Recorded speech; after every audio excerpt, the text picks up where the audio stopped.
And I'm going to be presenting on my library topic called Myelin Repair Stimulated by Central Nervous System Selective Thyroid Agonist. So what we're going to go through is basically an introduction of neurodegenerative disease and multiple sclerosis, which I'm going to call MS. We're going to talk about the hormones they use, specifically somatotyrone. We're going to discuss qPCR and EDU labeling. Then we're going to go through results from the actual paper, look at some figures, and talk about what conclusions they drew from it. And then we're going to talk about why should we care about this experiment. So to get started, neurodegenerative disease is basically just a blanket term for a number of conditions that primarily affect the neurons in the central nervous system and cause a variety of mental and physical disabilities. And what this paper focuses on specifically is multiple sclerosis. And so what we see in this is in the central nervous system, there is a cell called an oligodendrocyte, which when it matures causes myelin to be formed over an axon. So if you look in this picture to the left, the axon is seen running here, and the myelin sheath is this pink covering here. But in MS, you have a failure of oligodendrocyte maturation, and so you get these breaks in the myelin sheath, which causes demyelination.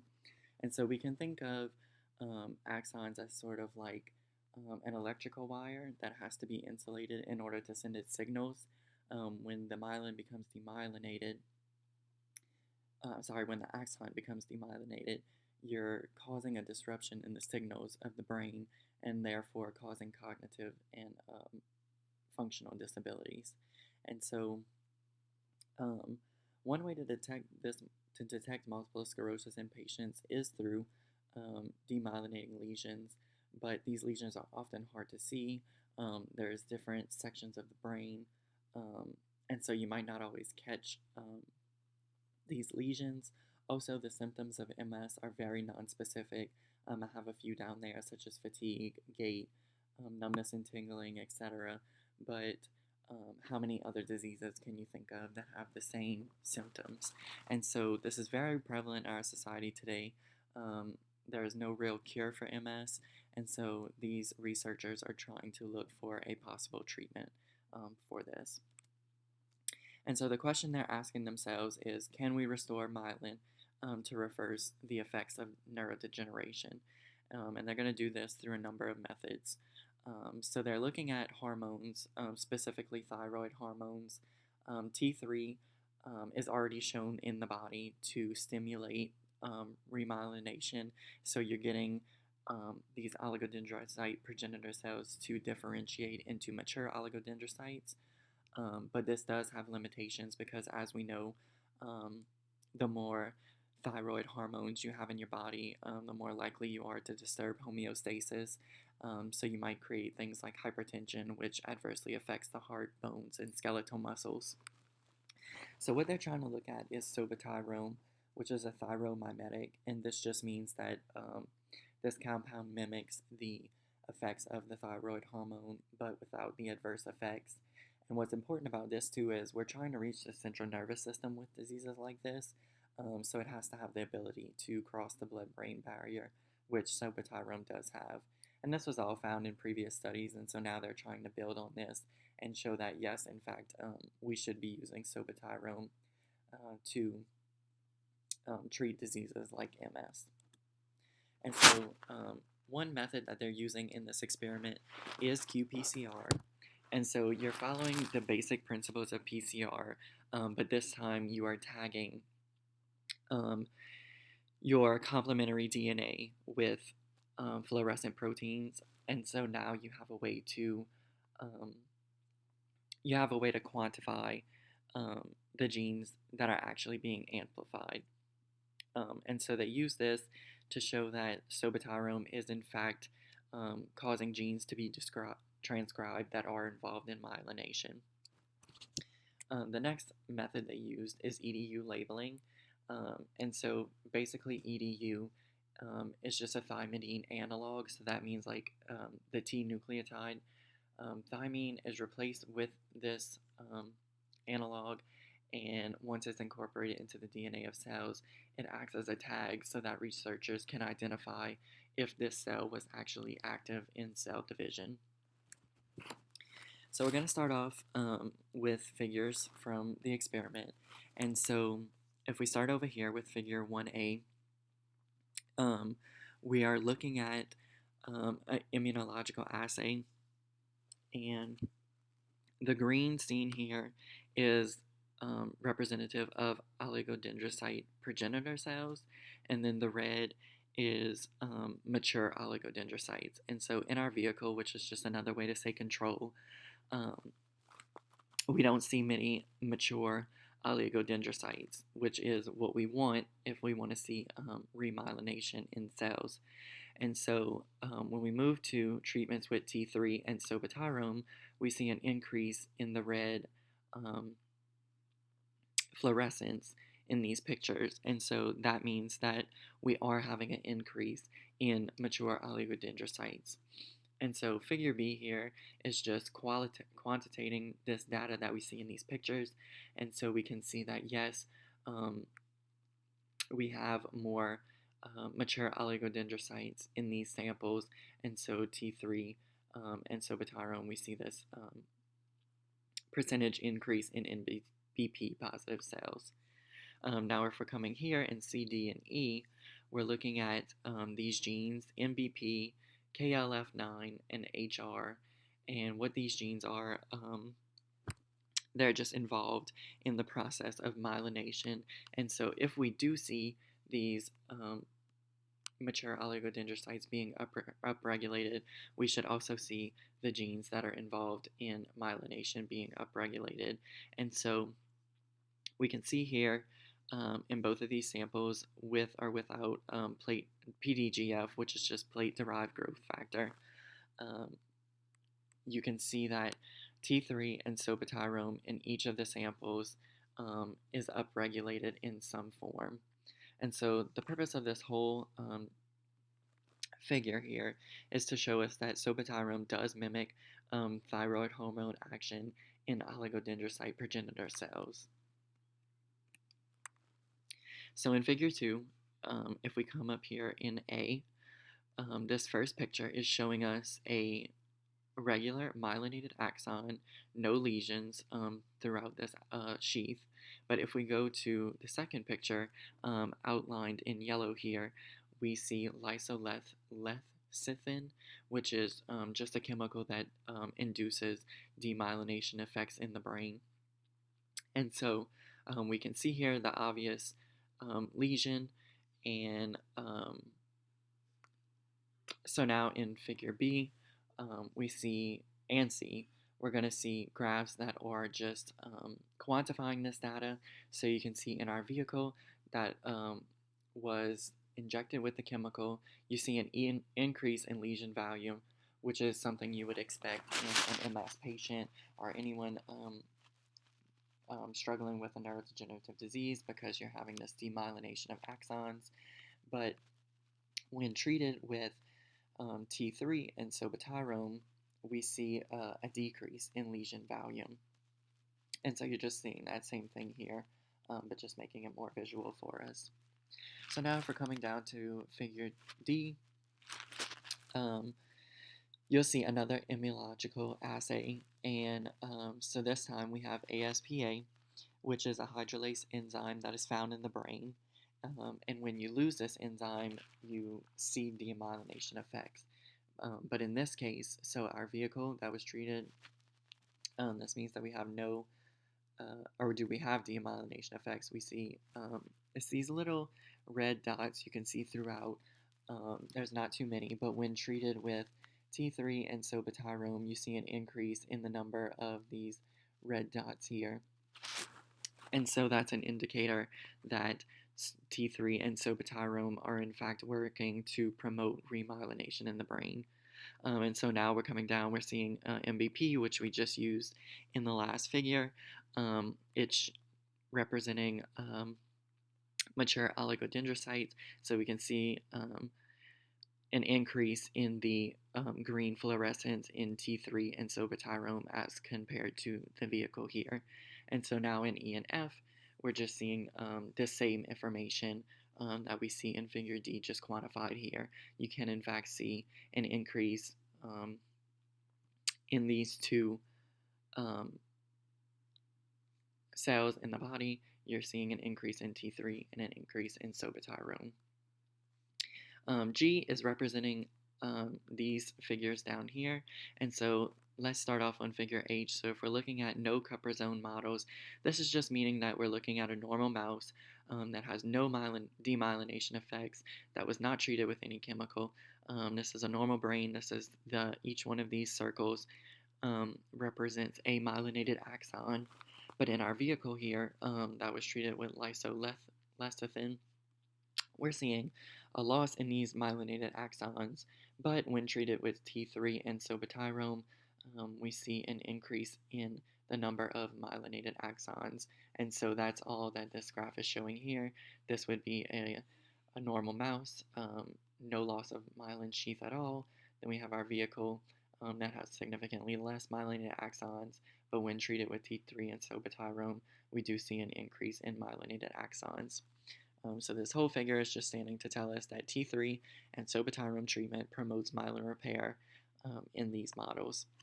And so now before we move on to the next figure, I just think it's important to say here that we're going to be now moving to models that have a knockout of the MRF gene, which is the myelin regulatory factor gene.